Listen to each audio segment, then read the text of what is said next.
Well, if you watch my live stream today, you'll know what I'm cooking today. So you'll have to guess what's under the lid. Yes, I'm not even gonna show. You're just gonna have to guess.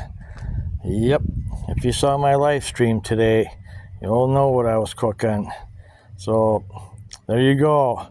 You can guess what's under the grill, or what's under the lid on the grill.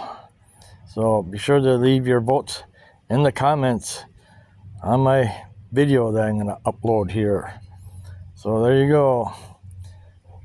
Thanks for watching food reviews, and be sure to subscribe to my channel and hit that like button and take your guess, and I'll tell you in the comments or on my community post.